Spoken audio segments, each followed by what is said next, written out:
passado da Terra é um mistério que levou 4,5 bilhões de anos para ser formado. A Terra é um planeta incrivelmente dinâmico. Está sempre mudando. Ao longo de milhões, até mesmo bilhões de anos, nem a reconheceríamos. Como a Terra se transformou e por quê?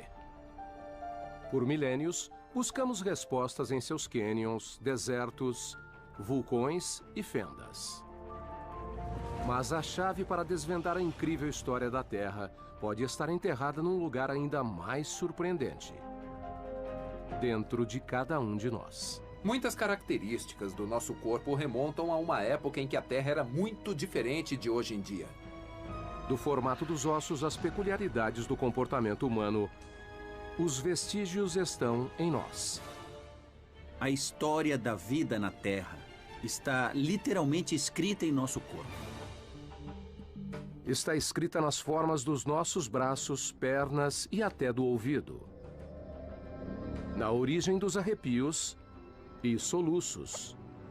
Nos nossos pressentimentos e medos mais profundos. Nosso corpo guarda um registro quase infinito de mistérios que apenas estamos começando a desvendar. Escondidos em nossos ossos e cérebros estão os vestígios da surpreendente história de como a Terra fez o homem.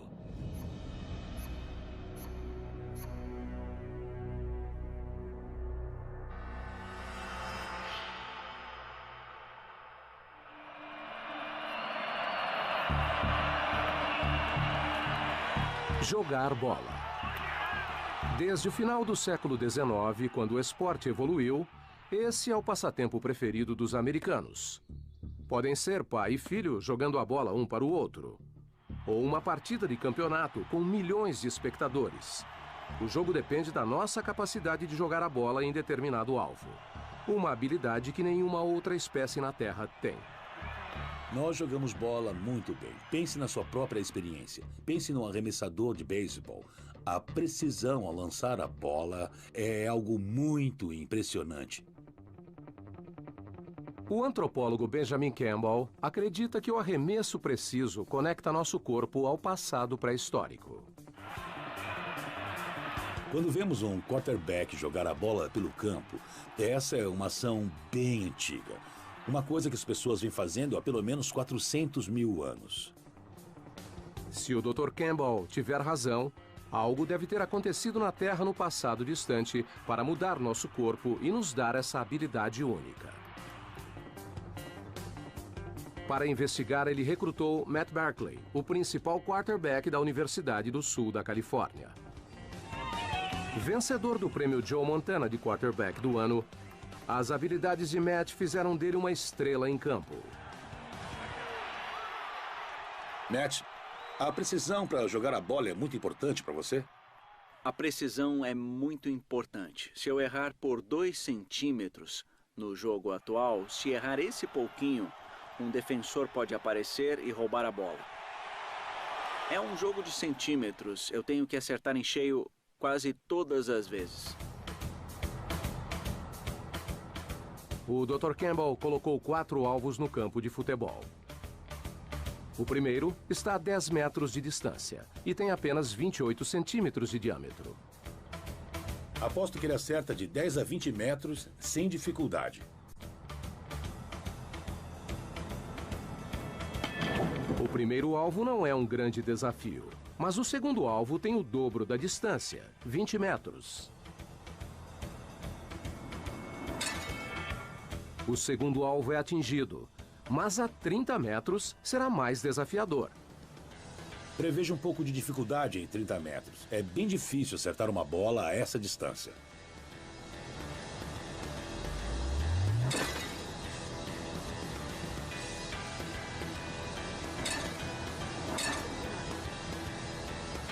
O último alvo está a 40 metros, quase a metade de um campo de futebol americano. Sinceramente, acho que ele não vai acertar a 40 metros. Ele erra por pouco, mas Matt tenta novamente.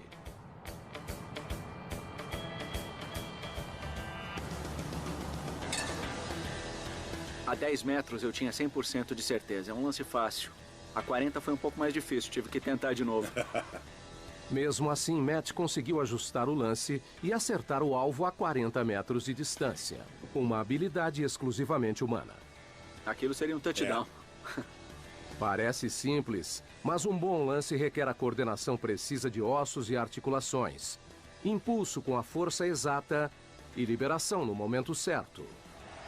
Tudo com pouca margem de erro. Mas apesar da complexidade, todo ser humano pode acertar alvos até certo ponto. Para o Dr. Campbell, há algo de antigo nesse movimento. Podemos dizer que jogar uma bola não é tão diferente de atirar uma lança. Atirar lanças é uma coisa que as pessoas vêm fazendo há pelo menos uns 400 mil anos. Esta simples ação é resultado de um ponto crucial na história da Terra. Milhões de anos atrás. 2,6 milhões de anos atrás, a Terra passava por mudanças. À medida que os continentes se deslocavam para o hemisfério norte, as correntes marinhas mudavam de curso e o clima se alterava. Por milhões de anos, o planeta ficou preso em uma grande era do gelo. As eras do gelo foram muito difíceis para nossos ancestrais. E não foi muito tranquilo, foi muito turbulento. Eu nem imagino como era para os primeiros humanos serem obrigados a lidar com as condições da era do gelo naquele momento específico. Mas para os primeiros ancestrais humanos na África, o gelo não era o problema. O frio, a neve e o gelo não eram um problema para eles. O problema era a seca. Os incêndios florestais, essas coisas, porque a maior parte da água do planeta estava presa nas calotas de gelo. Desertos surgiram, lagos secaram, a paisagem se queimou e a comida desapareceu. Nossos ancestrais tiveram que se tornar caçadores melhores. Enquanto outras espécies usam a mandíbula e as garras para atacar, os seres humanos tiveram que se adaptar, caçando de longe. Podemos imaginar que devia ser muito mais eficaz ficar a 6 metros de distância e apenas atirar uma lança nos animais. Eles corriam bem menos perigo assim. Observando alguém como o Matt e pensando nele no contexto da nossa própria evolução, ele seria um excelente caçador. Hoje, nem duvidamos que possamos atingir um alvo, mas somos a única espécie de primata que faz isso. É interessante observar que a habilidade de arremessar é relativamente única aos humanos modernos. Há 2,5 milhões de anos, as eras do gelo nos transformaram, ajustando nosso corpo e cérebro às habilidades motoras necessárias para um arremesso perfeito. Tudo em nós, as características do nosso corpo, mostram como a Terra nos fez dessa forma. Muitas características do nosso corpo remontam a uma época em que a Terra era muito diferente de hoje em dia. Outros vestígios em nosso corpo revelam segredos sobre o passado misterioso do nosso planeta. Um vestígio cotidiano, aparentemente comum, nos leva de volta ao início, antes mesmo de sermos humanos: o soluço.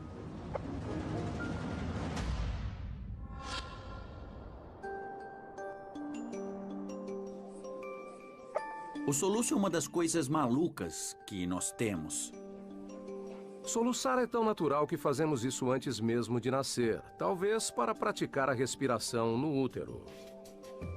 Quando soluçamos, existe um espasmo dos músculos que nos fazem inspirar e há um som de batida que vem da válvula das nossas vias aéreas se fechando. O som característico do soluço é feito pela epiglote, um tecido na garganta que atua como uma válvula para interromper a entrada de ar. Mas de onde vem esse reflexo? Não há nenhuma boa razão em humanos normais para ver um reflexo como esse. Isso acontece em alguns peixes primitivos que respiram ar. Isso também acontece com os girinos. Parte do tempo eles respiram ar e parte do tempo respiram água. Quando eles inalam água, precisam fechar a passagem para os pulmões. O soluço é uma ligação que temos com outras espécies e com um período único na Terra. Um período em que nossos ancestrais respiravam ar e água, quando nós éramos peixes. Há muito tempo, quando nossos ancestrais eram peixes, eles precisavam da capacidade de soluçar para sobreviver. Eles evoluíram em humanos, mas nós ainda temos um remanescente dessa capacidade. 400 milhões de anos atrás, a Terra era bem diferente de como a conhecemos.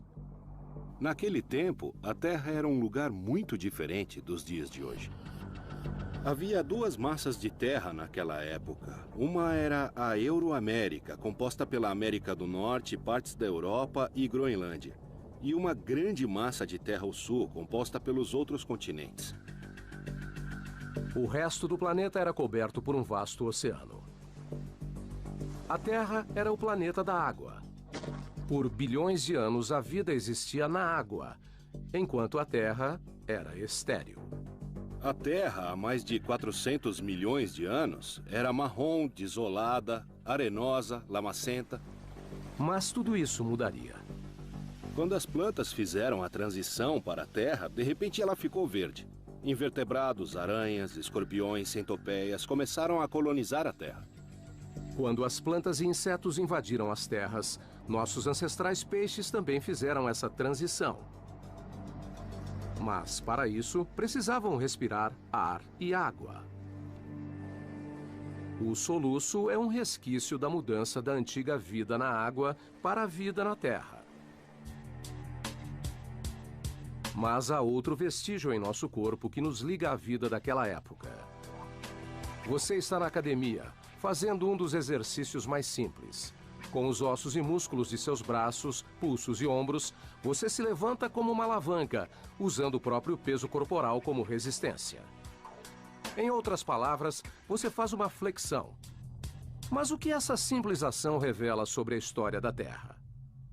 O paleontólogo Ted Dassler acredita ter descoberto a resposta na ilha Ellesmere, um lugar congelado e desolado no Ártico canadense. É um lugar muito remoto e hostil. É um lugar muito perigoso. Da terra congelada antiga, Dassler desenterrou um tesouro evolutivo. Um antigo peixe apelidado Tiktaalik. Mas há algo extraordinário nesse peixe. Ele tem armas primitivas. Foi muito emocionante porque estávamos vendo algo que ninguém nunca tinha visto. Vimos detalhes do que parece ser um ombro, um cotovelo e até um pulso. O Tiktaalik estava intimamente relacionado aos nossos ancestrais diretos. Hoje, todo animal com membros, inclusive nós, ainda tem alguma versão do esqueleto primitivo visto em Tiktaalik. A asa de um morcego tem o mesmo desenho dos nossos membros. Mas o morcego usa esses ossos para voar, enquanto nós usamos os braços de forma bem diferente. Quando você vai na academia e faz um exercício, está usando os mesmos ossos que o Tiktaalik tinha. Praticamente seguimos o mesmo projeto que foi criado há milhões de anos. Há 370 milhões de anos, a ilha Ellesmere era muito diferente. Na verdade, não ficava longe do Equador. A massa de terra, que agora é a América do Norte, estava ligada à Groenlândia e à Europa, e tinha rios e terrenos alagados próximos a eles. O Tiktaalik viveu nesses rios antigos. E fazer uma flexão é como conseguir se elevar para sair da água e ir para a terra. Da vida na água à vida na terra. Foi assim que uma época de transição nos deu a capacidade de soluçar e fazer flexões. E nosso corpo ainda tem muitos vestígios estranhos desse antigo mundo aquático.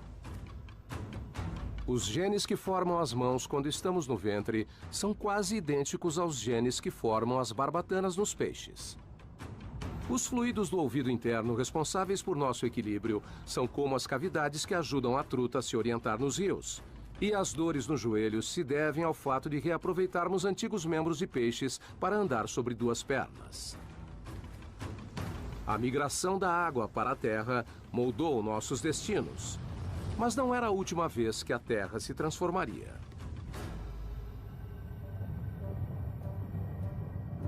Se você ficasse na órbita da Terra e assistisse os últimos 500 milhões de anos, perceberia que os continentes estão sempre em movimento.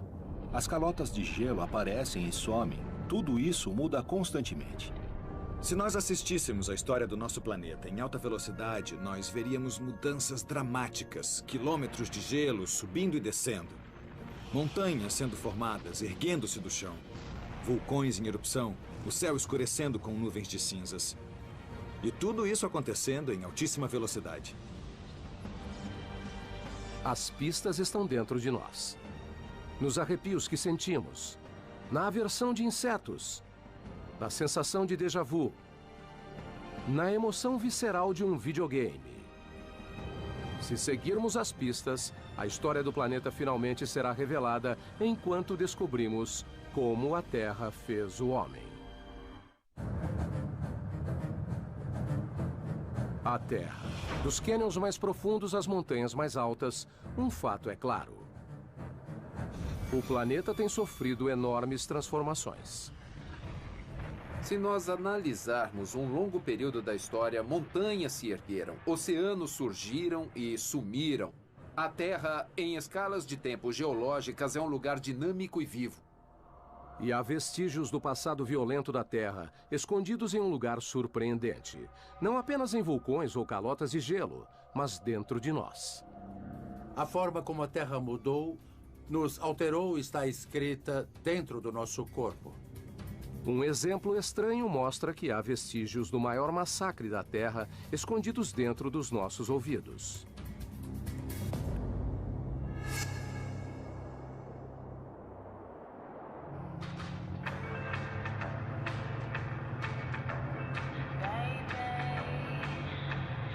Você está dirigindo pela estrada ouvindo sua música preferida no rádio.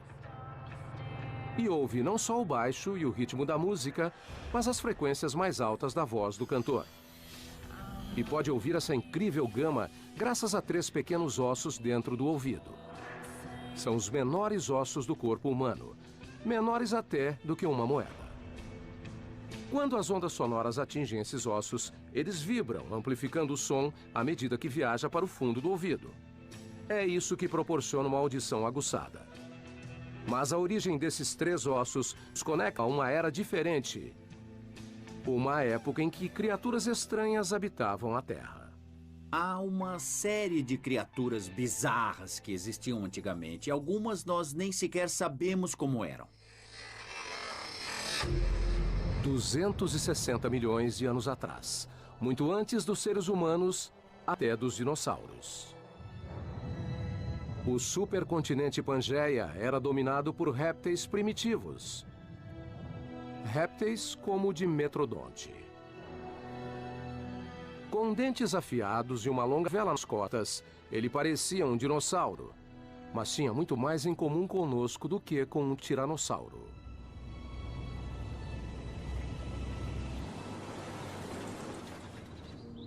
Nesta fazenda de gado, no norte do Texas, o paleontólogo Robert Becker e sua equipe descobriram raros restos do esqueleto de um dimetrodonte, que eles apelidaram de Willy. Willy é muito mais bonito do que eu jamais sonhei encontrar aqui.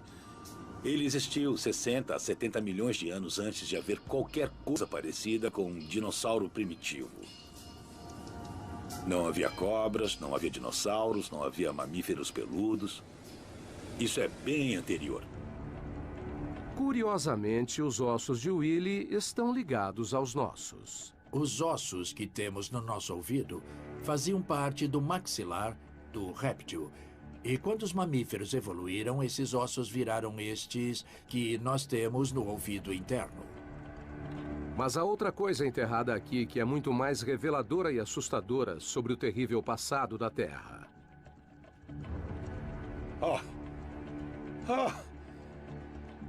Você tem que ver isso.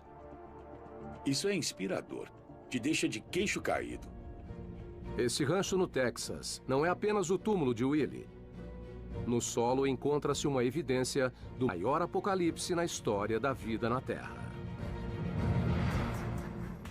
Numa área a 30 metros de altura, houve uma extinção em massa. De repente, eles se foram. Foi a primeira extinção em massa em terra. Isso é uma cena de crime. Eu vou tomar cuidado. 250 milhões de anos atrás, logo após a época do Dimetrodonte, houve um evento tão catastrófico que foi chamado simplesmente de a Grande Agonia. Há 250 milhões de anos, a grande maioria das espécies na Terra foi totalmente eliminada. 70% das espécies em terra e 95% das espécies no mar foram subitamente eliminadas.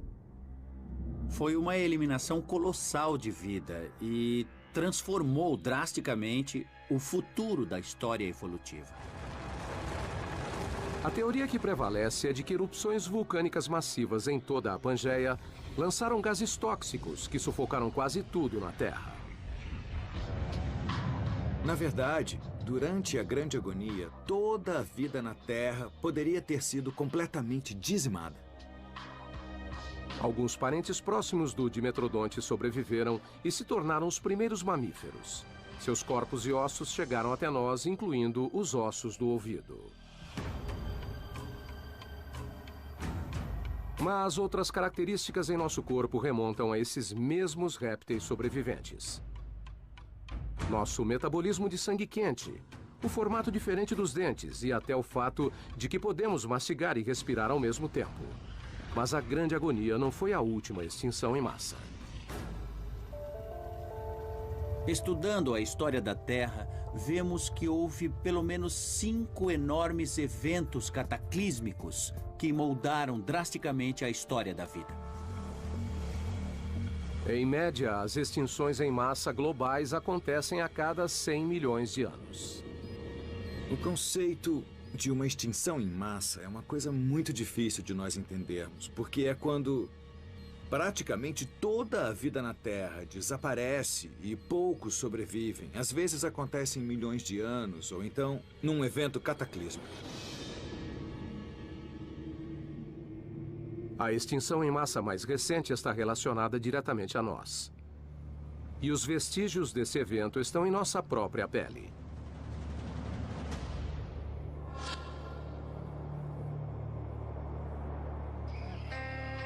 Uma das coisas que a evolução nos deixou de herança é o fato de termos arrepios. E os arrepios vêm de uma época em que nosso corpo era coberto de pelos, que ficavam em pé quando estávamos excitados ou com medo.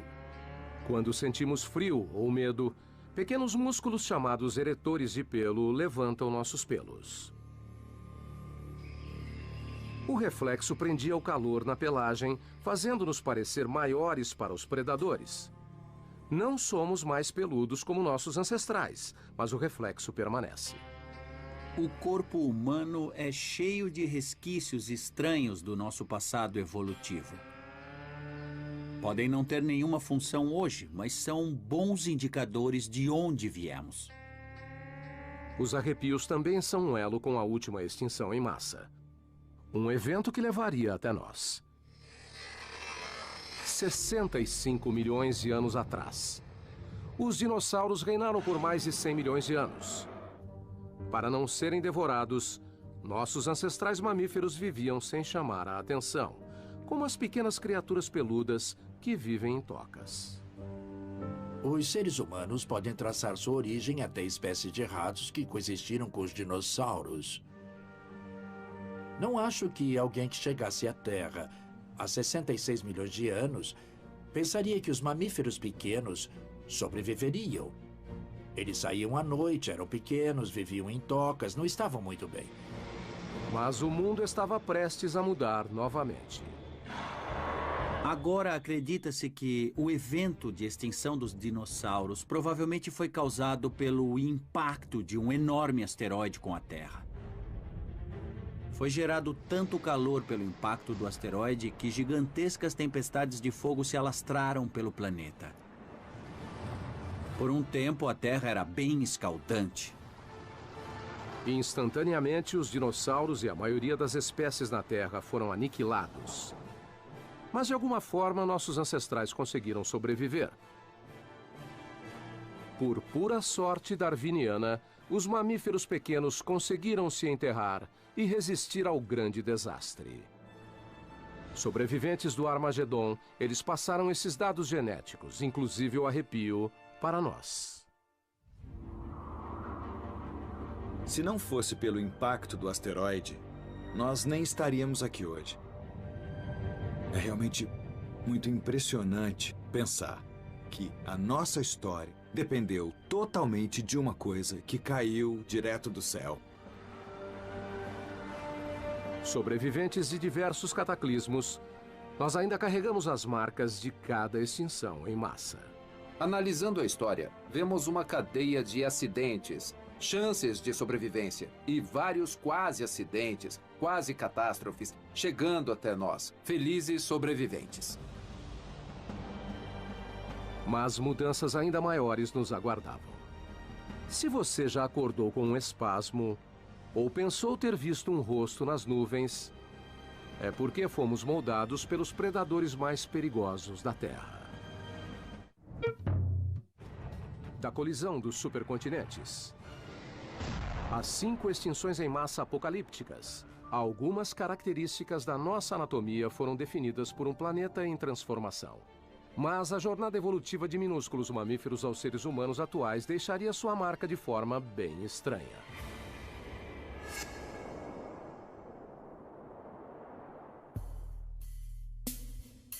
Você está caindo no sono, suas pálpebras estão pesadas, sua temperatura corporal cai e você fica inconsciente. Então, de repente, um espasmo súbito sacode seu corpo e você acorda. Se você já dormiu e acordou de repente sentindo um espasmo, isso é mioclonia. Costuma acontecer no início do sono, não quando estamos profundamente adormecidos. E acordamos com um espasmo. Quando dormimos, os músculos começam a relaxar, mas o cérebro interpreta esse relaxamento como uma sensação de queda e contrai os músculos para nos manter na posição vertical.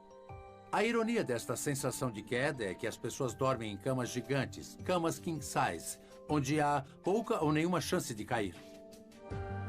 Então, por que acordamos com essa sensação de queda? A resposta não está em nosso mundo moderno, mas no local em que dormíamos milhões de anos atrás. Esse vestígio parece ser consistente com a ideia de que, no ambiente ancestral, não dormimos no chão. Passamos milhões de anos dormindo em árvores, como os primatas. 15 milhões de anos atrás, os mamíferos evoluíram em inúmeras espécies, incluindo os primatas. Uma enorme floresta tropical cobre a África e nossos ancestrais primatas não dormiam no chão, mas nas árvores dessa floresta. A mioclonia nos impede de cair no chão enquanto estamos dormindo. Mas não é só a queda que pode nos matar. Imagine que é de noite e você cai no chão com um baque, alertando todos os predadores da sua presença. Não só a queda seria fatal, mas imagine se você se machucasse.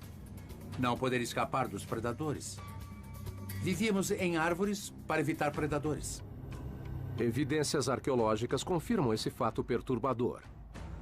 Nem sempre estivemos no topo da cadeia alimentar. Nós é que estávamos no cardápio.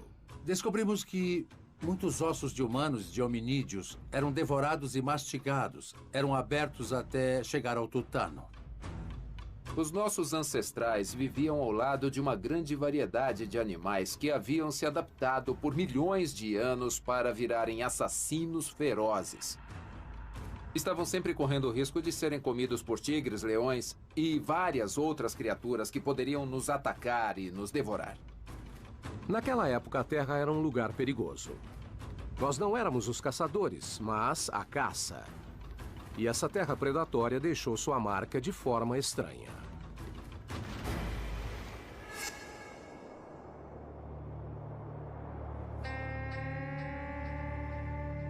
Já admiramos amplas paisagens.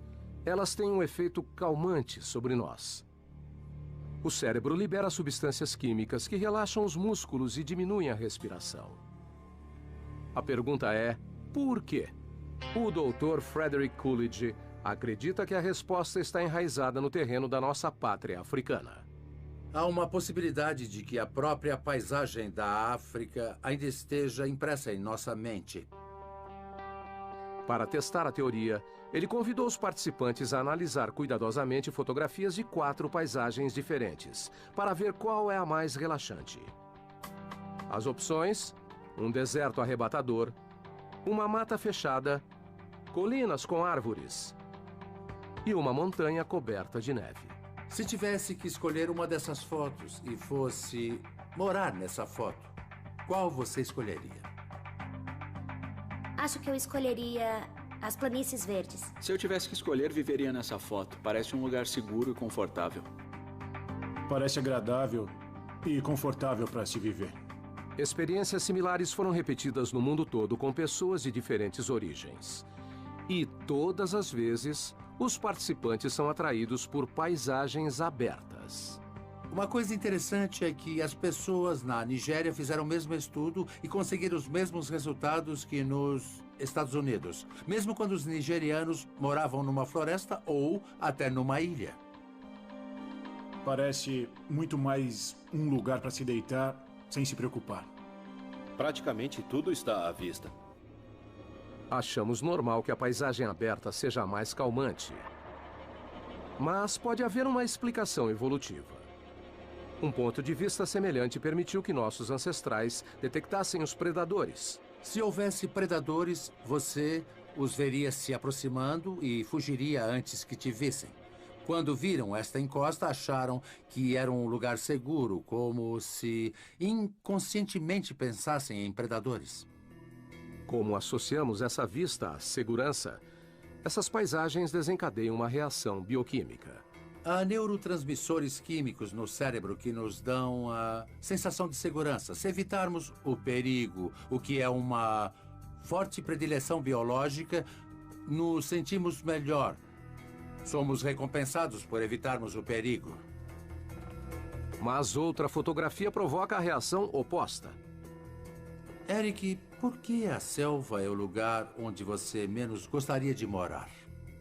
Bom, eu não gostaria de viver na selva porque parece muito mais perigoso. Só de olhar para ela, eu não consigo sentir que é um lugar seguro. O problema da selva é que pode haver um predador a 3 metros de distância, atrás de uma árvore ou escondido na vegetação e não o veríamos. Por isso as pessoas preferem a paisagem aberta, pelo menos veem o que está vindo. Ao contrário da selva, as colinas parecem reproduzir a paisagem onde vivemos milhões de anos no passado. 4 milhões de anos atrás, nossos ancestrais primatas viviam na fronteira entre as florestas densas e as savanas abertas. Acredita-se que, por muito tempo, nosso ambiente ancestral, há milhões de anos, era na entrada de uma floresta. Podíamos nos aventurar na floresta para caçar ou comer restos. Mas também podíamos usar a pradaria, a savana, para avistar predadores e nos esconder em segurança. Então, quando a paisagem aberta nos relaxa, talvez seja porque nos lembremos inconscientemente da vista das árvores em que nossos ancestrais viviam. Acordar com um espasmo ou desfrutar de uma paisagem aberta, nossos reflexos nos ligam à forma de sobrevivência na antiga terra predatória. Mas o nosso medo natural de predadores ainda resiste de outras formas. 2 das fobias mais comuns são de cobras e aranhas, ameaças mortais nas florestas africanas. Nossa percepção de cor e a visão 3D foram aperfeiçoadas quando evoluímos para detectar predadores camuflados. E um dos motivos de suarmos ao sentir medo talvez seja porque assim nossa pele fica escorregadia e mais difícil para um predador segurar. Mas que outros segredos estão ocultos no mundo pré-histórico de matar e ser morto? Pistas escondidas podem estar na razão de vermos rostos nas nuvens, ou no som áspero das unhas em um quadro negro. Só de falar nisso, muita gente já fica arrepiada. A história de 4,5 bilhões de anos da Terra está repleta de transformações violentas e misteriosas. E toda essa história está escrita dentro de nós. Em nosso corpo, comportamentos e até nos nossos reflexos mais simples.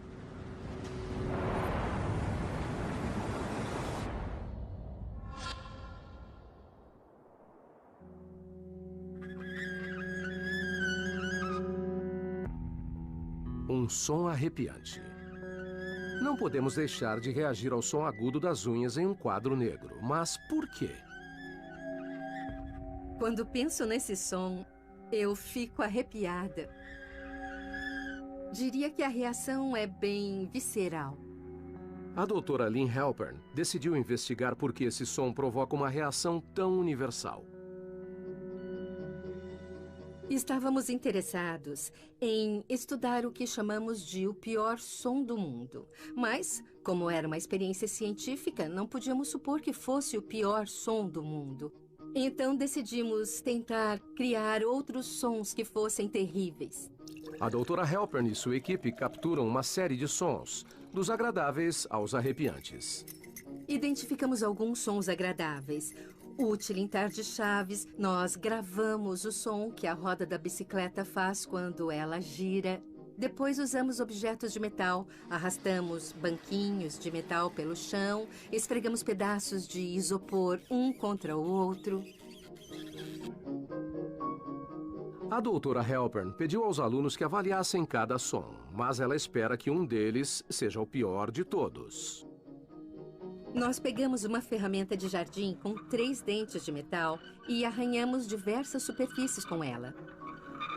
Para imitar as unhas em um quadro, ela arrastou lentamente o metal contra um pedaço de ardósia. Vimos muitas expressões faciais. Vimos as pessoas se sentarem bem retas e apertarem os olhos. E claramente conseguimos uma reação física, não apenas uma reação psicológica. As garras na pedra ganharam disparado. Era mesmo o pior som na avaliação de todos.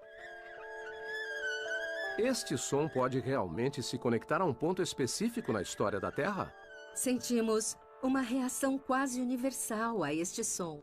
Então, deve ser algum vestígio da reação dos nossos ancestrais lá atrás na linha evolutiva.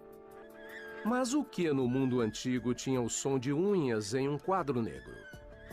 Presumimos que este som seja semelhante à vocalização de algumas espécies de primatas e então analisamos gravações que foram feitas em campo com alguns macacos.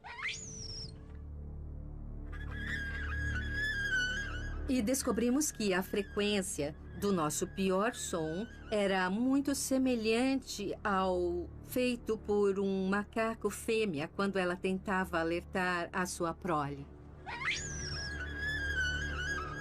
Os 2 sons são muito parecidos. Ao analisar as frequências dos sons, a doutora Halpern ficou surpresa ao descobrir que não era a frequência aguda que provocava a reação.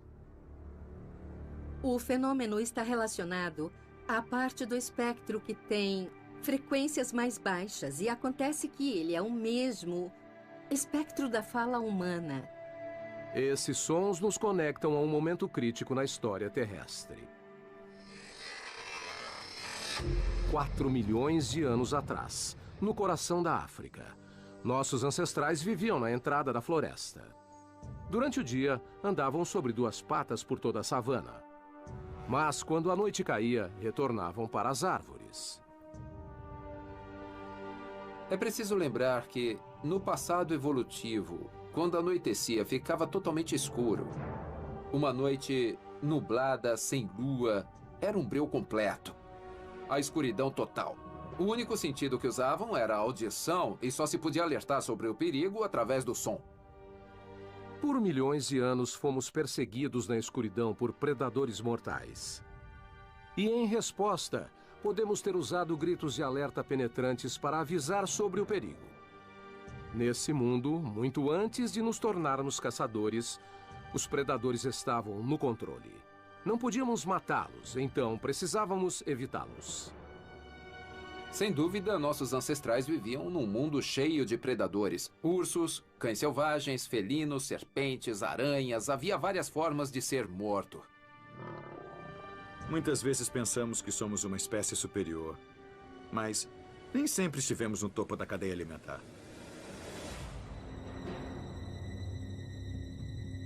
Ao contrário dos alertas visuais, este som agudo funcionaria mesmo na noite mais escura. Uma reação imediata e visceral a este som deve ter sido muito importante para a sobrevivência. Mas outros indícios desse mundo cruel podem ser encontrados não apenas no que ouvimos, mas no que vemos.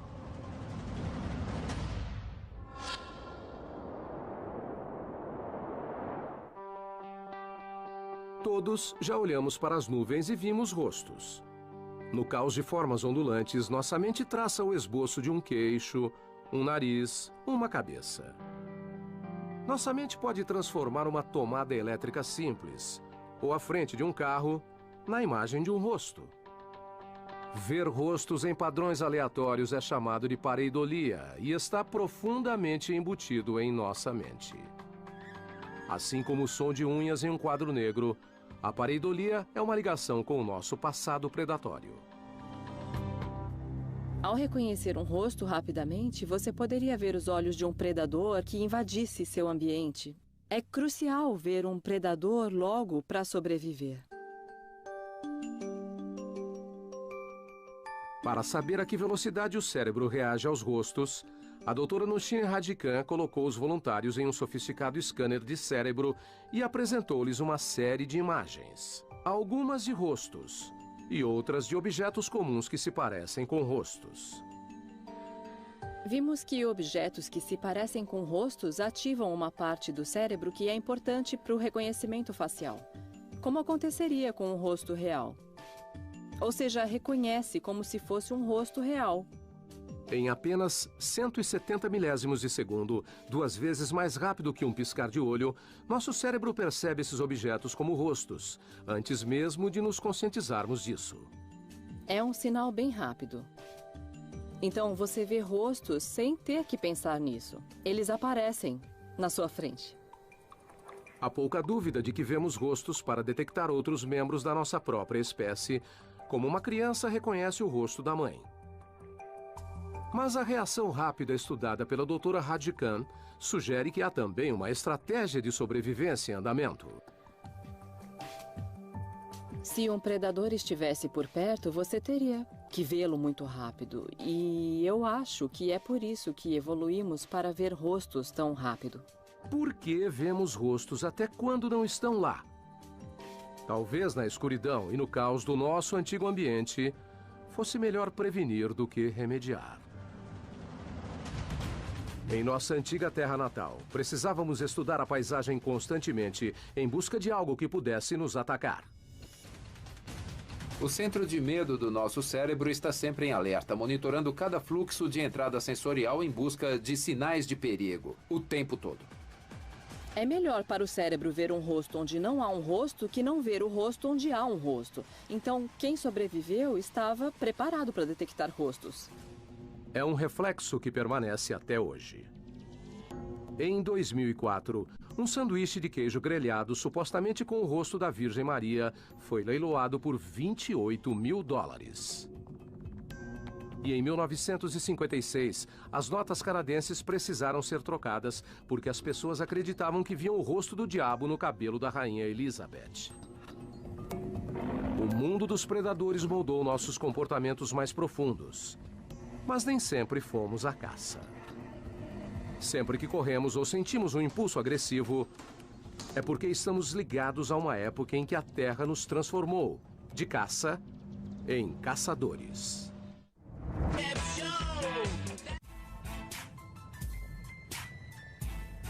Século XXI, Terra.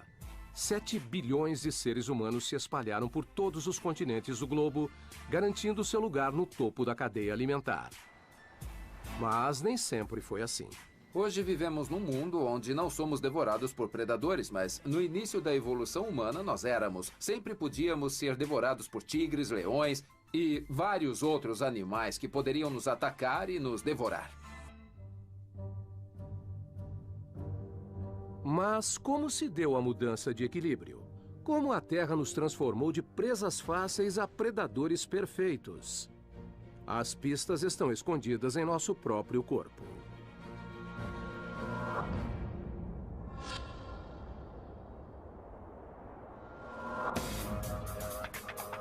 Se você já correu por um campo de futebol ou em uma esteira, é porque o seu corpo é adaptado para correr.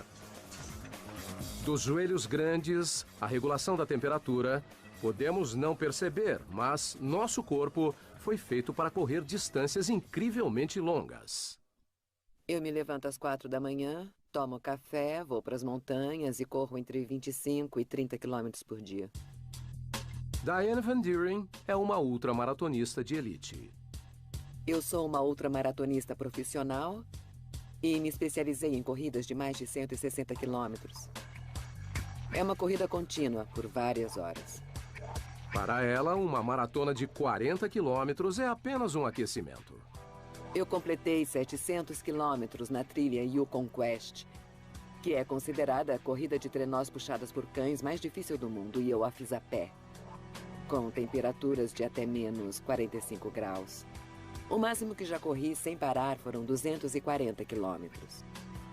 Quando corremos, os tendões de Aquiles e outros ligamentos agem como molas para nos impulsionar para a frente. E nenhuma outra espécie de primata foi feita para correr. Já corri em ventos tão fortes que tive de ficar de joelhos.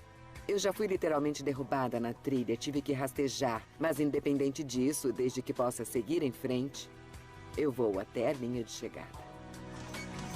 Os seres humanos estão entre as únicas espécies com essa capacidade de resistência em corrida. E no passado, essa habilidade nos proporcionou uma vantagem única. Os seres humanos corriam a uma velocidade intermediária e poderiam até ultrapassar animais que estivessem trotando, que cairiam mortos e aí podiam comê-los. Nós os faríamos correr até morrer. A corrida de longa distância pode remontar a uma estratégia de caça antiga. Mas de onde vem essa estratégia? 2,6 milhões de anos atrás. O clima africano se transformava. As florestas densas davam lugar a savanas sem fim. Parece que a África secou, transformando-se gradualmente em pastagens mais abertas. Um novo ambiente pedia uma nova estratégia. Era um ambiente novo, com concorrência nova, com clima novo e ameaças novas. Enfrentaram uma gama de pressões adaptativas e tiveram que mudar para sobreviver. Embora nem todos possam correr as distâncias incríveis que Diane percorre, o apelo de concluir uma maratona sugere que ainda há algo profundamente enraizado nesse movimento. Um eco da vida nas savanas pré-históricas. As pessoas correm em maratonas porque gostam de se cansar, mas porque gostam de se cansar correndo, parece que não há nenhum outro motivo que não seja a utilidade na caça. Ainda hoje, vemos resquícios de nossa vida primitiva como caçadores. O que nós vemos nas espécies animais é que tudo que aquele animal precisa fazer para sobreviver, geralmente é algo que lhe dá prazer. Para nós, isso significa que ainda sentimos prazer nos movimentos de caça, como jogar bola, bater ou até mesmo num videogame de tiro moderno. É nessas atividades que vemos uma ligação primordial com as habilidades que antes representavam a sobrevivência. Os primeiros humanos viviam em um planeta violento e precisavam estar preparados. Essa história também aparece em outro lugar surpreendente.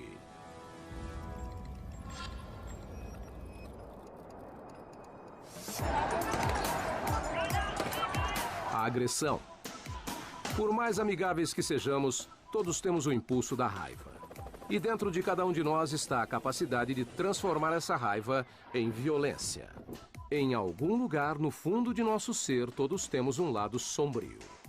E o antropólogo Brian Hare, da Universidade Duke, quer solucionar um mistério. A questão central que eu gostaria de responder é: por que nós temos um lado sombrio?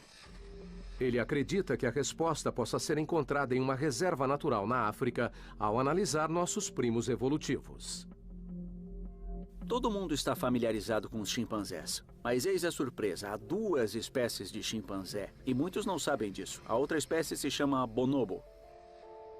E os bonobos são espécies únicas. Os babuínos, os chimpanzés, os gorilas e nós.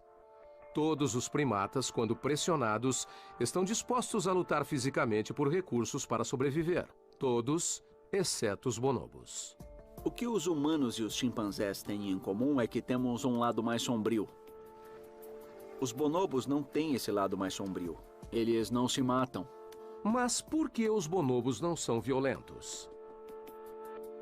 O Dr. Hare descreve um experimento simples. Nós colocamos comida numa sala que um bonobo tem acesso. Mas tem uma porta e atrás da porta tem outro bonobo. O bonobo deve tomar uma decisão: ficar com a comida ou dividi-la. E o que vemos nesse vídeo, e que surpreendeu até a mim, é que os bonobos abrem a porta e deixam um amigo comer junto. Quando estamos em uma situação de sobrevivência, podemos compartilhar ou lutar. E os bonobos vivem em paz, compartilhando seus recursos. Eles parecem ser altruístas e incapazes de serem violentos. Por que nós temos o lado sombrio enquanto os bonobos não têm? O Dr. Hare acredita que um rio na África tem a resposta. O rio Congo é o 2º maior rio do mundo. Perde apenas para o Amazonas. Ele meio que faz um ponto de interrogação pelo continente. O rio Congo. Com 4.800 quilômetros de comprimento e até 13 quilômetros de largura e pelo menos 1 milhão de anos. 1 milhão de anos atrás, esse rio era apenas uma barreira. No lado norte estavam os chimpanzés e os humanos primitivos, no lado sul os bonobos. O rio Congo separa a terra dos chimpanzés da terra dos bonobos. Os bonobos não sabiam nadar e não conseguiram atravessar um rio enorme como o Congo, que virou uma barreira, separando as espécies que evoluíram em florestas separadas. As eras do gelo destruíram os alimentos disponíveis na nossa pátria africana. E diante da catástrofe, os bonobos ficaram isolados, sem concorrência. Então, sobreviveram com a partilha. Mas no lado norte do rio, os primeiros humanos, chimpanzés e outros primatas lutavam pela sobrevivência. Assim, nossos impulsos mais profundos de agressão e violência podem remontar a um tempo em que vivíamos no lado errado do rio. Depressa! Qualquer tipo de característica geográfica que separe 2 populações pode criar uma divisão genética nessas 2 populações. Isso acontece com rios, ilhas, geleiras e até mesmo uma cadeia de montanhas pode separar 2 populações diferentes e fazê-las evoluir totalmente separadas. De inúmeras formas, ainda estamos profundamente enraizados em nossa pátria pré-histórica africana. Tem um lugar no mundo, mais que qualquer outro, que é o berço da humanidade e que nos fez como somos hoje. Esse lugar é a África. A surpreendente influência da geografia africana antiga resiste de outras formas. Nossas unhas eram garras que foram achatadas para que pudéssemos subir nas árvores das florestas africanas. E nossa capacidade de andar sobre 2 pernas começou quando elas secaram e tivemos que andar para ir de árvore em árvore. Mas mudanças ainda maiores nos aguardavam. Nos últimos milhões de anos da nossa evolução, a Terra remodelou e reestruturou aquilo que nos torna verdadeiramente únicos: o cérebro. E um vestígio é o fato de a Terra ter nos deixado com a estranha sensação de déjà vu.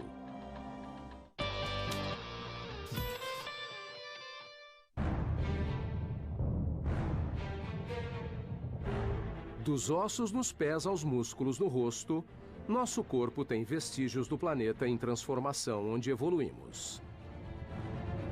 Mas segredos ainda mais estranhos podem ser desvendados nos mistérios da mente. As pressões seletivas do mundo antigo não mudaram apenas nosso corpo. Ossos ou músculos também mudaram nossa mente. Diferentes partes do cérebro evoluíram em diferentes momentos da história evolutiva. A história do nosso planeta está escrita nas dobras e pregas do nosso cérebro. E um exemplo surpreendente está no motivo de vivenciarmos uma falha evolutiva.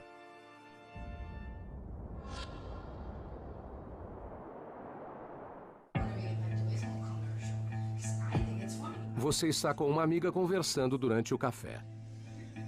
Não há nada fora do comum, até que, de repente, você é tomada por uma sensação estranha e poderosa. Você já fez isso antes. Embora saiba que é impossível, sente como se estivesse revivendo um momento do passado e se lembra de todos os detalhes. É uma sensação que todos já experimentaram, chamada de déjà vu. Déjà vu é a sensação de ter estado lá antes mesmo de acontecer. O Dr. Michael Persinger, na Universidade Laurentian, estuda anomalias da mente humana, como o déjà vu. Ele acredita que o déjà vu seja causado por microataques em duas áreas fundamentais do nosso cérebro. Os lobos temporais, o esquerdo e o direito, acima das orelhas, e neles ficam as áreas que envolvem memória e significado. Como pequenas tempestades elétricas, os microataques afetam as áreas que processam as memórias. Na verdade, percebemos que o cérebro todo sofre microataques, ainda mais quando sonhamos. Sonhamos toda noite e nas áreas profundas do cérebro parece haver atividades elétricas. O déjà vu é igual. Em seu laboratório, o Dr. Persinger pode até criar a sensação de déjà vu em cobaias. Ao estimular o lobo temporal direito, esses estados alterados aparecem. A sensação de ter vivido aquilo antes de acontecer. O déjà vu tem uma origem antiga. É uma ligação misteriosa com um momento crucial na história do nosso planeta. 2 milhões de anos atrás. Os primeiros seres humanos ainda estavam no auge da era do gelo mais recente. A Terra passava por mudanças climáticas e sofria com secas e incêndios repentinos. A volatilidade obrigou os humanos a encontrarem novas formas de sobreviver. Como consequência, nosso cérebro sofreu um aprimoramento súbito, uma expansão de 300%. Nos últimos milhões de anos, nosso cérebro cresceu dramaticamente. Quem tinha um cérebro maior vivia melhor, então houve uma pressão constante e adaptativa para o cérebro ser cada vez maior. A parte do cérebro que se expande mais rapidamente é o neocórtex, uma área que inclui o lóbulo temporal. Mas como um fabricante de computadores que corre para criar um novo sistema operacional, sempre há falhas no software. Algumas extravagantes como o déjà vu. Nosso cérebro é um produto da evolução, tanto quanto o nosso corpo, e eles surgiram ao longo de milhões e milhões de anos, então não é de surpreender que as mesmas características ambientais que formaram o nosso corpo também tenham afetado nossa forma de pensar e agir. Os microataques que criam o déjà vu normalmente não são perigosos. Mas, em raros casos, esses vestígios evolucionários saem do controle e se transformam em convulsões epiléticas. Foi o caso de Diane Van Deren. A primeira convulsão que eu tive foi no carro com minha mãe. Não me lembro como começou, mas eu lembro como terminou. Tive uma dor de cabeça horrível. Eu não sabia quem eu era, o que era o quê, quem era quem. Era como se eu tivesse sido atropelada por um caminhão. As convulsões pioraram com o passar dos anos. Foram ficando cada vez piores e mais fortes. E eu tinha de 3 a 5 convulsões por semana. Estranhamente, as convulsões sempre começavam com uma intensa sensação de déjà vu. Tinha essas sensações estranhas que eram rápidas e breves. Era um aviso de que logo eu teria uma convulsão.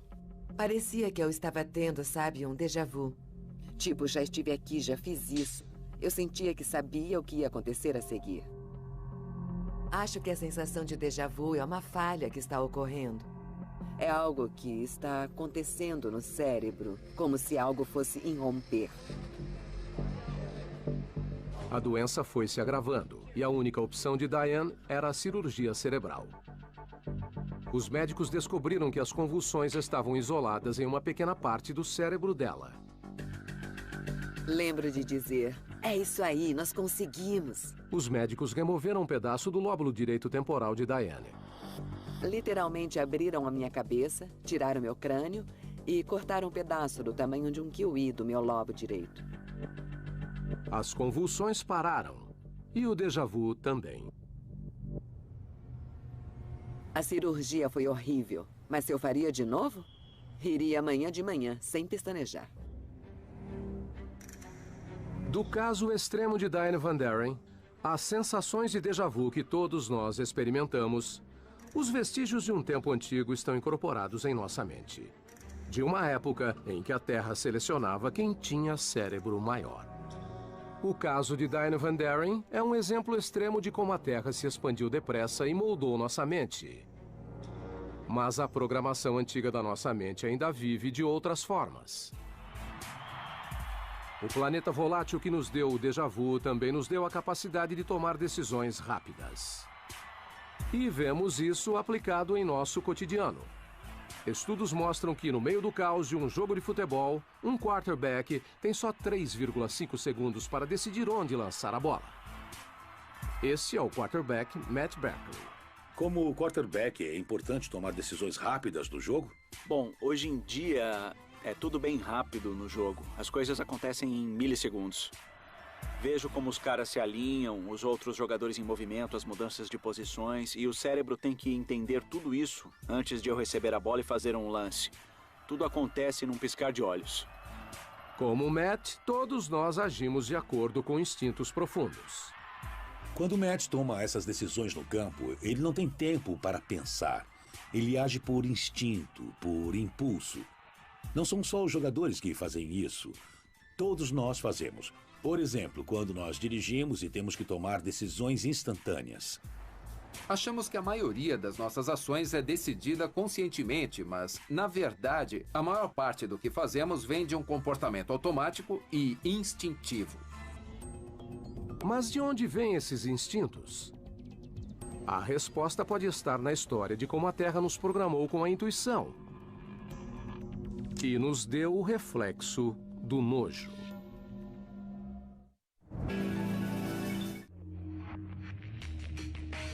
A Terra. Ao longo dos últimos milhões de anos, o nosso planeta remodelou nosso corpo. Mas não parou por aí. Há vestígios do passado misterioso da Terra no formato de nossos ossos e no modo como pensamos. Muito do que pensamos, do modo como pensamos, foi determinado por nossa história evolutiva. Parece uma ideia radical, mas é cada vez mais aceita por psicólogos do mundo todo. Quando as pessoas pensam na evolução, costumam pensar na transformação dos braços, das pernas, de características físicas, mas também afetou as nossas mudanças de comportamento.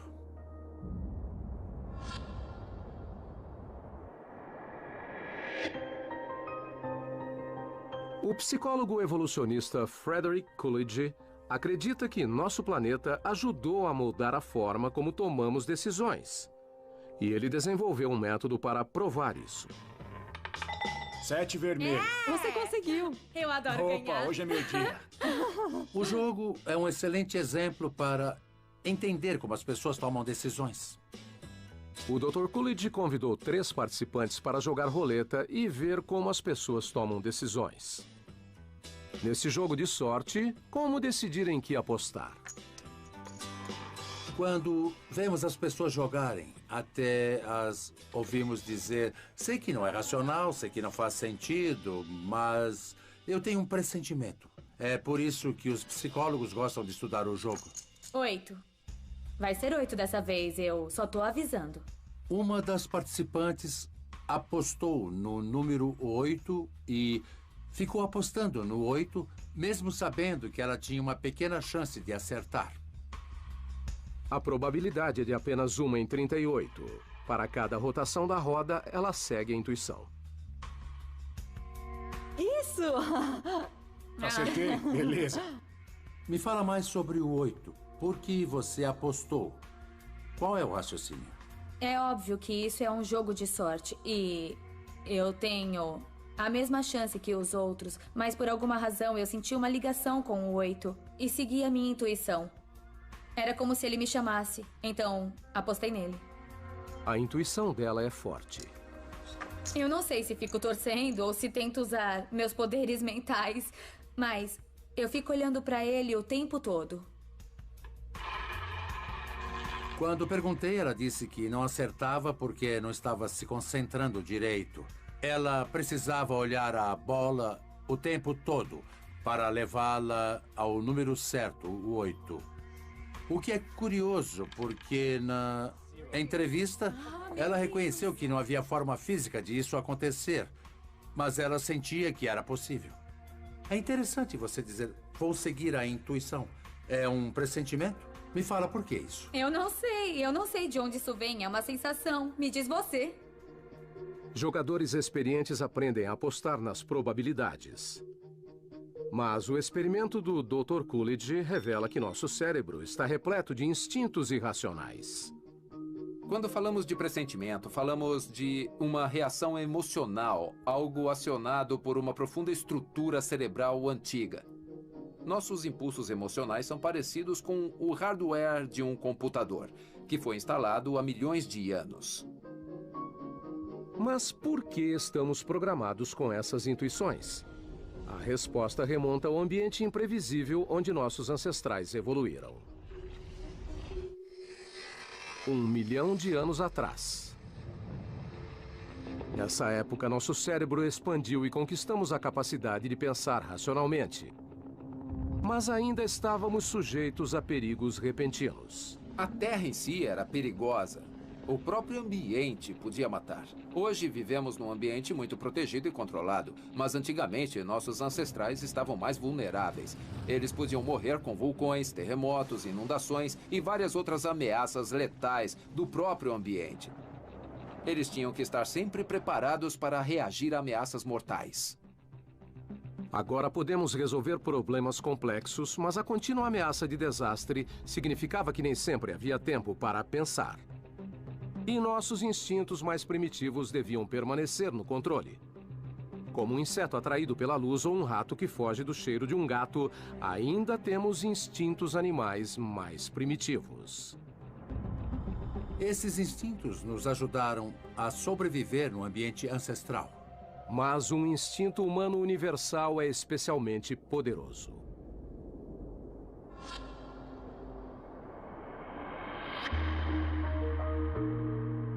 Você está jantando em um restaurante. A pessoa à sua frente enxuga o suor da testa, coça a pele, limpa os dentes e até assoa o nariz. Você tem uma reação física. Vira a cabeça, franze a testa, contrai os lábios e tenta se afastar.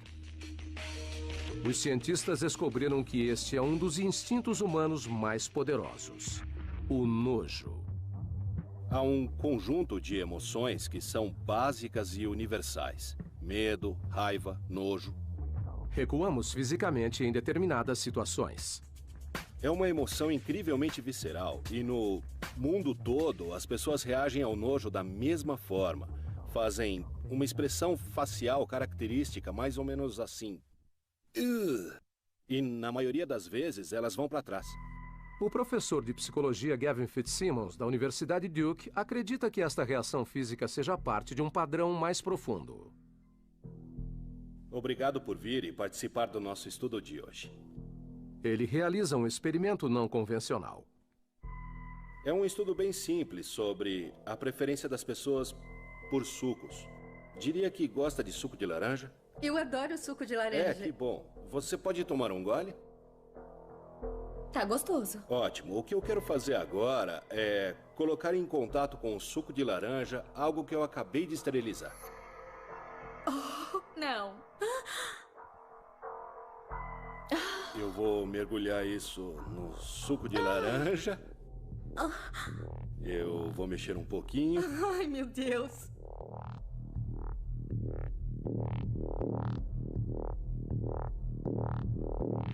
E se eu te fizer a mesma pergunta, se gostaria de dar um gole no suco de laranja, eu esterilizei e isso não vai te fazer mal, tudo bem? Entendi. Eu tenho que... Não. Não. De jeito nenhum. Só se eu ganhar alguma coisa. Tá certo. Como o Dr. Fitzsimmons previu, há um padrão nas reações físicas. Você enruga o nariz e então ergue o lábio superior e muitas vezes aperta os olhos. As pessoas se afastam, cobrem a boca. Essas reações instintivas afastam fisicamente boca, olhos e nariz do que poderia ser uma fonte de infecção. Inconscientemente, tentamos nos proteger. Isso até supera a lógica racional. Após ser esterilizada, a barata é mais segura do que uma fruta do supermercado. Mas eu disse que eu esterilizei isso. Sabendo que está limpo, por que a sua preferência mudou tanto com o contato com um objeto esterilizado? Porque esse objeto estéril tem muitos pelinhos nele. Não foi surpresa que ninguém quisesse beber o suco. Se eu esterilizar de novo e mergulhar no suco, você vai beber o suco? Não, não importa. Não quero mais. Foi uma reação forte, tipo... Não se deve fazer isso com suco de laranja. As pessoas sabem, em um nível racional, que a barata esterilizada é estéril e não faz mal. Isso mostra que o nojo é uma das coisas que estão embutidas em nós há muito, muito tempo. Nas grandes populações humanas, as doenças foram o que mais afetou a sobrevivência dos nossos ancestrais. Ao longo da história humana, a mutação e a evolução de doenças contagiosas foram um assassino muito pior do que as erupções vulcânicas, os terremotos ou predadores. No mundo antigo, qualquer doença podia ser fatal. Nossos ancestrais tinham que reagir com nojo e aversão a coisas que podiam provocar doenças. Nossos reflexos mais comuns já foram uma proteção vital contra os germes. Os germes só foram descobertos em 1856 por Louis Pasteur, mas nossa mente evoluiu e nos adaptamos para evitar a infecção. O instinto é tão forte que às vezes foge do controle.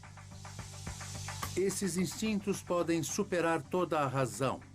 Algumas pessoas lavam as mãos 200, 600 vezes por dia e reconhecem que é irracional. Chama-se transtorno obsessivo-compulsivo. Elas reconhecem que é irracional e as incomoda, mas não conseguem evitar. Da forma como fazemos apostas, às coisas cotidianas que nos enojam. Foi assim que a Terra nos ensinou a seguir a intuição, a sentir nojo e a se manter vivo. As ameaças aos primeiros seres humanos, grandes e pequenos, modelou nosso corpo e comportamento. Mas um único evento, há mais de 70 mil anos, colocou a humanidade em sua maior provação e nos tornou verdadeiramente humanos. É de arrepiar pensar como a raça humana chegou perto da extinção.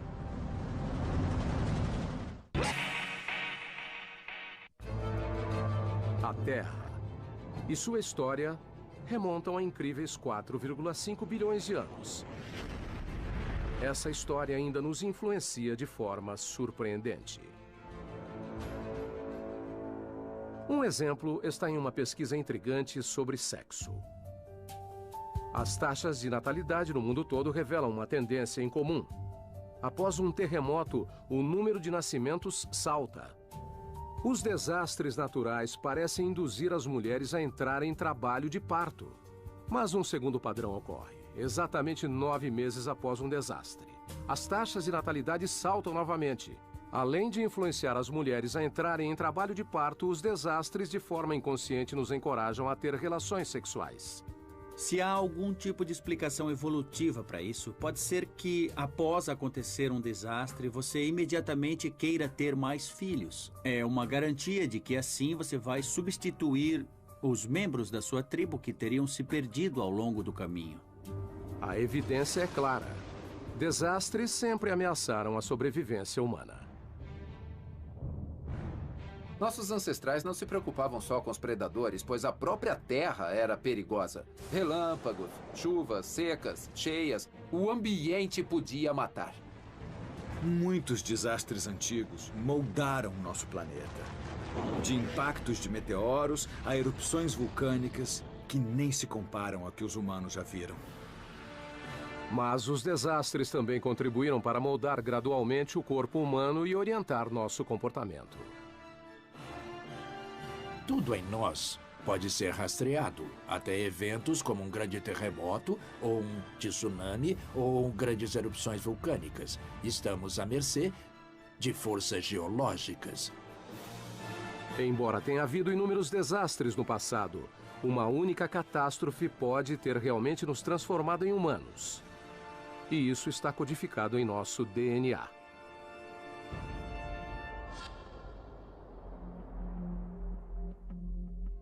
Quando os cientistas analisam os genes de pessoas do mundo todo, descobrem que todas as pessoas no mundo de hoje são descendentes de um grupo relativamente pequeno, talvez apenas alguns milhares de pessoas que existiram há 70 mil anos. E também foi há cerca de 70 mil anos que o vulcão indonésio chamado Toba entrou em erupção. E foi uma erupção enorme.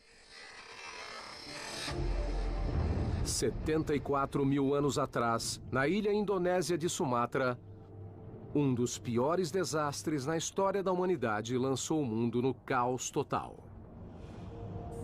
Das profundezas do Monte Toba, 2.500 quilômetros cúbicos de magma irromperam. Não era apenas um vulcão, era um super vulcão.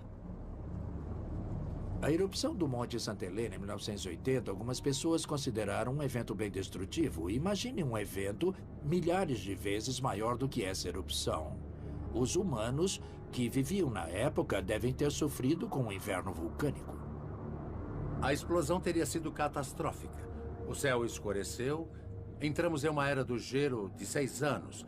Fomos reduzidos a 2.000 humanos e quase fomos extintos. Como consequência, a população humana foi reduzida para poucos milhares de indivíduos. Nem o suficiente para encher uma sala de cinema moderna. É de arrepiar pensar como a raça humana chegou bem perto da extinção. A ideia de que poderíamos pegar todas as pessoas do mundo e colocá-las dentro de um pequeno auditório é realmente bem assustadora. Todas as pessoas podem traçar sua própria história de volta a esses sobreviventes. Chegamos perigosamente perto da extinção dos seres humanos. Se isso for verdade, há apenas 70 mil anos. Hoje, essa catástrofe geológica está escrita em nosso corpo. E nosso DNA contém uma evidência incrível. Apesar da nossa diversidade, somos 99,9% geneticamente idênticos. Isso é incomum no mundo animal. Até as drosófilas são 10 vezes geneticamente mais diversas do que nós. Os cientistas acreditam que nossa semelhança é um resultado direto da redução populacional provocada pelo Monte Toba. Achamos que já vimos de tudo. Tornados, terremotos, tsunamis, erupções vulcânicas. Mas, para falar a verdade, no fim das contas, nós só vimos a ponta do iceberg do que a Terra sofreu no passado. Nós nem imaginamos a escala. Nem um profissional como eu tem ideia da dimensão de uma catástrofe realmente grande. A cor dos nossos olhos, o formato dos nossos ossos e até o funcionamento da nossa mente. São pequenas evidências do imprevisível planeta que nos criou. Agora que reunimos essas evidências em corpo e mente, um quadro completo da história da Terra começa a surgir. Nós podemos analisar e traçar alguns dos maiores eventos que já ocorreram no nosso planeta, olhando não só a história da vida humana, mas de toda a vida na Terra, de sua origem humilde até nosso presente. Se encaixarmos todas as peças, saberemos a história completa. 206 ossos, 640 músculos, trilhões de células. O corpo humano é uma criação do planeta que nos rodeia. E dentro dele, há um mapa que conta a história da própria Terra. Eu acho que essa pode ser considerada a história da Terra, que está escrita dentro de todos nós. Está escrita nas nossas formas e formatos, no modo como pensamos. Até se analisarmos os genes, veremos que estamos ligados à natureza das primeiras formas de vida no planeta. É incrível pensar que dentro de nós está o esquema de toda a vida na Terra, desde o início, dos organismos unicelulares, passando pelos dinossauros e chegando aos humanos modernos. Cada passo desse caminho pode ser visto dentro de nós. Mas como tudo isso se encaixa? Agora, passo a passo, vamos juntar todas as pistas e revelar uma história épica de transformação global e caos inimaginável.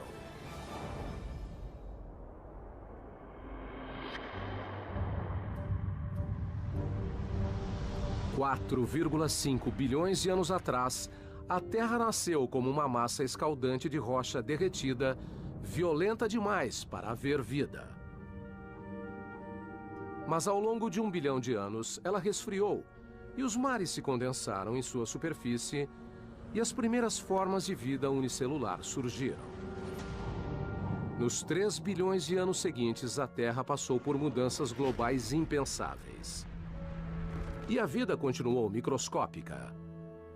Quando falamos na história da vida em grande escala, falamos principalmente de bactérias.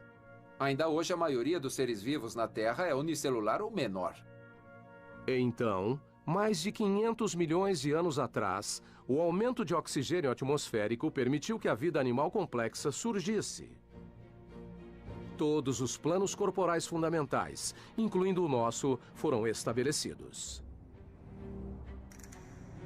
370 milhões de anos atrás, os peixes primitivos ganharam membros e se arrastavam pela terra, inventando um projeto de braço que usamos até hoje. 250 milhões de anos atrás, criaturas parecidas com lagartos sobrevivem à maior extinção em massa da Terra. Partes da mandíbula foram transformadas em ossos do ouvido, proporcionando uma audição extraordinária. 65 milhões de anos atrás, pequenos mamíferos escaparam por pouco do impacto de um asteroide. Os pelos, unhas e arrepios que herdamos remontam a este evento. Evoluímos de pequenos mamíferos a primatas que moravam em árvores, mas a Terra ainda nos mudaria mais. Ao longo de milhões de anos, a paisagem africana nos transformou de macaco em homem. Começamos a andar sobre 2 pernas e evoluímos para correr, jogar e caçar.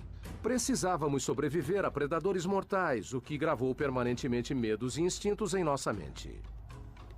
2,6 milhões de anos atrás, as eras do gelo fizeram nosso cérebro crescer 3 vezes mais. Mas deixou algumas falhas, como o déjà vu. Os desafios de um ambiente em mudança moldaram nossos instintos humanos, transformando nosso modo de pensar. 250 mil anos atrás, nosso corpo moderno evoluiu. 150 mil anos atrás, deixamos a África e nos espalhamos pelo mundo todo.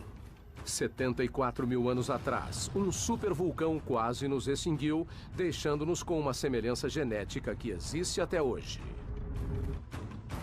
Finalmente, toda a civilização humana, da Suméria Antiga, passando pelo Egito, Grécia, Roma e Idade Média, até hoje, surgiu nos últimos 10 mil anos. A civilização humana está registrada nos livros, mas tudo o que existia antes está registrado em nosso corpo.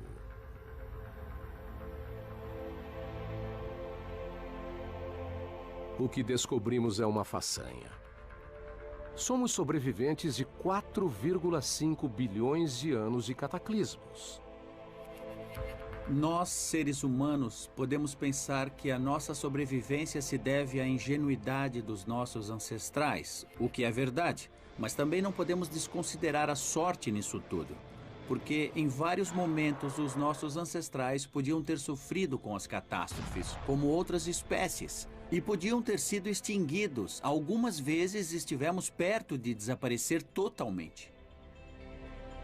Desde os organismos unicelulares, 30 bilhões de espécies passaram pela Terra e 99,9% delas foram extintas. É impressionante pensar que nós, seres humanos, somos produtos de tantas extinções em massa. Do surgimento dos primeiros organismos unicelulares, passando pela época em que eles saíram do mar, os répteis, os dinossauros, a eventual ascensão dos mamíferos, até nós. Temos muita sorte, não é? Mas há o outro lado da história. A Terra nos fez como somos hoje. E a Terra não parou de mudar. No futuro, os continentes vão criar outro supercontinente. O Oceano Atlântico vai ser bem grande. E depois vai começar a se fechar de novo. E ficando menor a cada ano até que as Américas, a Europa e a África vão finalmente se juntar de novo. E nesse tempo todo, outro asteroide ou supervulcão pode mudar a história novamente, nos transformando ou nos eliminando totalmente. Na história da vida, a extinção dita as regras. Então, de acordo com o que aconteceu a outras espécies, uma hora nós seremos extintos e a evolução vai atuar nos sobreviventes, aumentando assim os ambientes que ficarão vazios, porque os humanos e outros primatas podem ter sido extintos. Eu apostaria nos guaxinins. Eles têm as mãos muito boas, são bem inteligentes e, se sobreviverem à próxima extinção em massa, talvez inventem ou reinventem a tecnologia e todas as coisas que os humanos têm feito. Independente do que acontecerá, apenas uma coisa é certa: o futuro da Terra e dos homens é imprevisível. A evolução está acontecendo hoje. Espécies estão em constante mudança. Espécies que conhecemos hoje vão ser extintas, mas a vida vai continuar. Se avançássemos a história em 1 milhão de anos, e se os humanos sobrevivessem até lá, eu só posso imaginar como nós seríamos. A evolução não acabou. Os seres humanos são um produto da evolução no passado, e enquanto o mundo continua a mudar, nós vamos mudar com ele. Como vamos ser e como vamos reagir a isso, não há como saber.